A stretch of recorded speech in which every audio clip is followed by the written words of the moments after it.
നമ്മൾ 20 വരെയാണ് പഠിച്ചത് അല്ലേ? അടുത്തത് 21. 21 എന്ന് പറയുമ്പോൾ 2, 1. നോക്കിക്കേ, 2, 1. നമ്മൾ 11-ന് 1, 1 ആണ് കൊടുത്തത് അല്ലേ? അപ്പൊ 21 വരുമ്പം 20 എന്ന് പറയുമ്പോൾ 2, 0 അല്ലേ? അപ്പൊ 21 എന്ന് പറയുമ്പോൾ 2, 1 അത്രേ ഉള്ളൂ. 22 എന്ന് പറയുമ്പോൾ 2, 2. ഇതാണ് മക്കളെ 21, 22. 21 എല്ലാവരും ഒന്ന് എഴുതിക്കേ. കൂടുതൽ ഇത് പറയാത്തത് മക്കൾക്ക് 1, 2, 10 വരെ മക്കള് നന്നായിട്ട് പഠിച്ചിട്ടുണ്ട് അല്ലേ? അപ്പൊ 11, 20 വരെ നിങ്ങൾ നന്നായിട്ട് പഠിച്ചിട്ടുണ്ട്. അപ്പൊ ആ ഒരു പാറ്റേൺ തന്നെയാണ് പോകുന്നത്. ഈ ഇവിടുത്തെ ഫസ്റ്റ് നമ്പർ മാത്രം മാറുന്നു എന്നുള്ളത് മാത്രമേ ഉള്ളൂ കേട്ടോ. അപ്പൊ 2 എഴുതിയോ എല്ലാരും? എന്നിട്ട് ഇപ്പോഴും ഒരു 1 കൊടുത്തേ.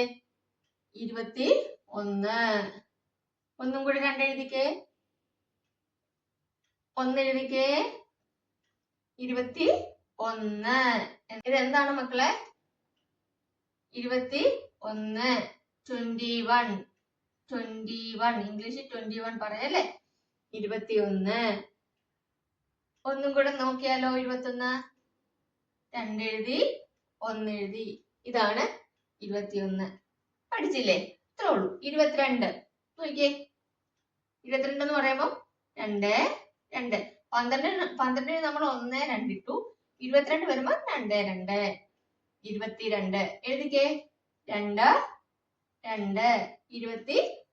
22. കൂടുതൽ പറയണ്ടല്ലോ മക്കളെ. ഒന്നും കൂടെ എഴുതിക്കോ. 2 എഴുതി, 2 എഴുതി. 22. 21, 22 പഠിച്ചില്ലേ? ഈസി അല്ലേ? ഇതുപോലെ തന്നെയാണ് നമുക്ക് 30 വരെ എഴുതാനും 31 to 40 വരെ എഴുതാനും ഇതുപോലെ തന്നെയാട്ടോ. അപ്പൊ നമുക്ക് നാളെ 23, 24 പഠിക്കാം കേട്ടോ. അടുത്ത ക്ലാസ്സിൽ കാണാം. ബൈ.